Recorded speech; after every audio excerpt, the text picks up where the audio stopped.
Hello, welcome to आइज recipe. दोस्तों, ठंड का मौसम चल रहा है और ठंड में तिल्ली खाना बहुत ज़रूरी है क्योंकि तिल्ली खाने से हमारे बॉडी में ऊर्जा बढ़ती है। तिल्ली में सेसमिन नाम का एंटीऑक्सीडेंट होता है जो हमें कैंसर से बचाता है।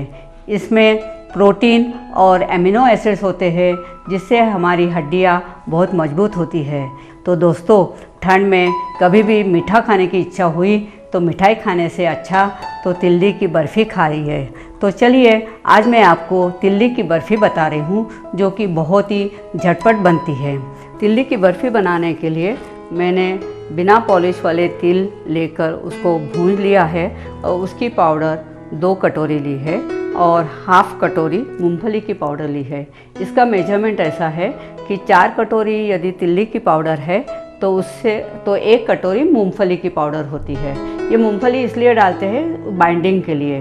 तो मेरी यहाँ पे तिल्ली की पाउडर जो है वो 2 कटोरी है, तो मैंने यहाँ पे सिर्फ हाफ़ कटोरी मूंगफली रोस्ट करके उसकी पाउडर बना ली है और ये दोनों मिला के हो गई है 2 1/2। तो उसका आधा होता है 1 1/4 कटोरी, लेकिन थोड़ी कम शक्कर मुझे अच्छी लगती है इसलिए मैंने सिर्फ 1 कटोरी शक्कर ली है चाशनी बनाने के लिए।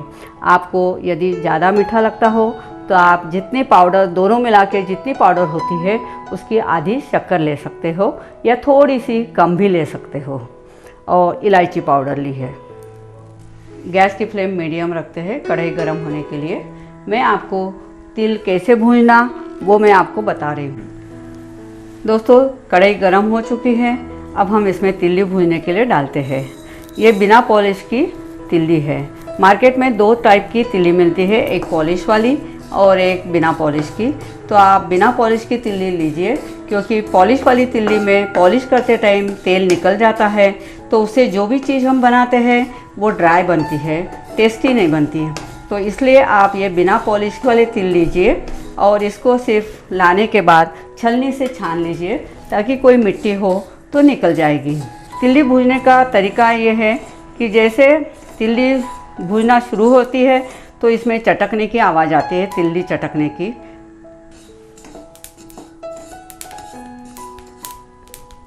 देखिए, तिल्ली चटकने की आवाज़ अब बढ़ रही है। इसका मतलब हमारी तिल्ली अब हो चुकी है। तो अब हम गैस बंद कर देते हैं और तिल्ली को वैसे ही उसमें हिलाते रहेंगे। तो कढ़ाई के हीट से वो और अच्छी हो जाएगी और उसको फिर प्लेट में हम ठंडे होने के लिए निकाल लेते हैं। तो इस तरह से आप तिल्ली हमेशा भूनते जाइए। अब हम गैस ऑन करते हैं फिर से। तो 1 कटोरी मैंने पानी डाला है। अब उसमें मैं शक्कर डाल रही हूँ। जो 1 कटोरी मैंने शक्कर ली है वो मैं पानी में डाल रही हूँ चाशनी बनने के लिए। और इसको बॉईल करने के लिए रखना है। गैस की फ्लेम हम मीडियम कर देंगे जब तक ये चाशनी बनती है। ये तिल्ली की पाउडर में हम मूंगफली की पाउडर मिलाएंगे जो हाफ़ कटोरी सिर्फ ली है। और वैसे मूंगफली के छिलके मैं निकालती नहीं हूँ, लेकिन इसको बर्फ़ी में डालना है इसलिए मैंने छिलके निकाल के और पहले रोस्ट किया, छिलके निकाल लिया और उसकी पाउडर बना ली। अब इसमें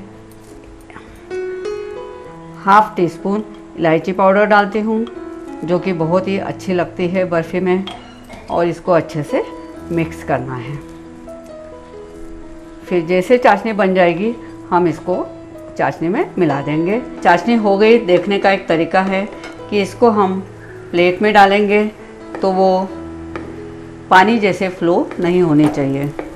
जैसे अभी मैं ये डाल रही हूँ तो ये तो अभी बहुत पतली है क्योंकि ये देखो, ये एक जगह से दूसरी जगह फ्लो हो रही है। अब हम गैस की फ्लेम थोड़ी सीम करते हैं और देखिए मैं इस पे ये ड्रॉप डाल के देती हूँ। गैस भी मैंने बंद कर दिया है। देखिए, हमारी चाशनी अब थोड़ी ठंडी हो चुकी है और ये जो मैंने ड्रॉप डाला है ये भी धीरे धीरे फ्लो हो रहा है। आप इसको देखिए, ये इसको बोलते हैं एक तार चाशनी। प्लेट में जिसमें हमें बर्फ़ी जमानी, इसको थोड़ा घी लगा के थोड़ा सा ऑयली ये करेंगे। तो इसको थोड़ा गरम करेंगे।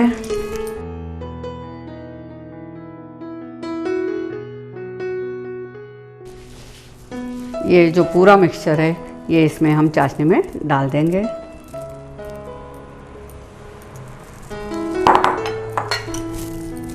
धीरे धीरे डालेंगे, पूरा एक साथ नहीं डालना है।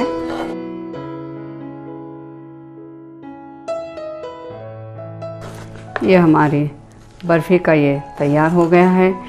अभी इसको थोड़ी देर कढ़ाई में ही छोड़ देते हैं, एक 10 मिनट के लिए। दोस्तों, कभी चाशनी में ये पूरी पाउडर डालने के बाद यदि आपको ऐसा लगा कि ये हमारा थोड़ा लूज़ है, तो आप इसको एक 5 मिनट के लिए गैस पे गरम कर लीजिए और बाद में प्लेट में जमाने के लिए डालिए। और यदि ये कभी सूखा हो गया बिल्कुल, कभी आपकी चाशनी कट्ठी हो गई, तो आप इसको मिक्सर को ठंडा होने दीजिए और मिक्सर में से फिर एक बार घुमा लीजिए और थोड़ी सी शक्कर और पानी मिला के पतली सी चाशनी करके उसमें मिला के मिक्स करके बाद में प्लेट में जमाइए। तो इस तरह से कभी कभी हमारी दोनों में से कुछ भी हो सकता है, कभी हमारी बहुत अच्छी जम भी जाती है। यदि आपकी चाशनी बनाने में कम ज़्यादा हुई तो आपको ये दोनों टिप्स आप ध्यान में रखिए। अब हम इसमें प्लेट में डाल देंगे, जिसको हमने घी लगा के थोड़ा सा चिकना कर लिया है। आपके पास बटर पेपर हो तो आप बटर पेपर के ऊपर घी लगा के भी इसको डाल सकते हो। ये कटोरी को यहाँ बॉटम पे थोड़ा घी लगा दिया है और इसको अच्छे से इसको प्रेस कर देंगे।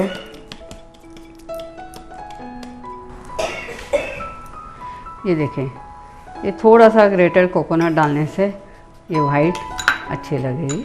ये बर्फ़ी हम प्लेट में ठंडा होने के हमने छोड़ दी है।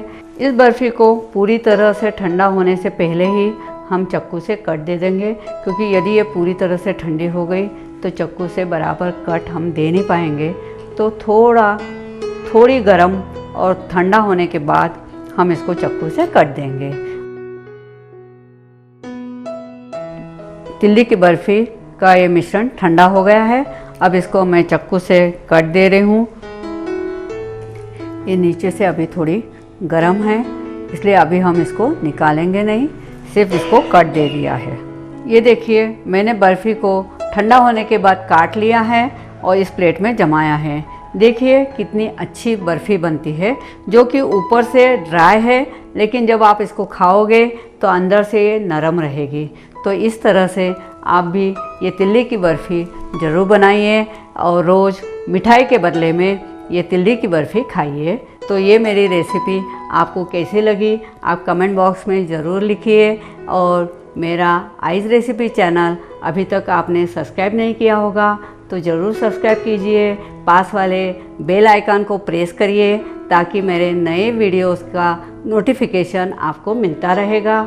और मेरे आपके फ्रेंड्स के साथ मेरी ये रेसिपी शेयर करना मत भूलिए। तो चलिए मिलते हैं अगले सैटरडे को नई रेसिपी के साथ।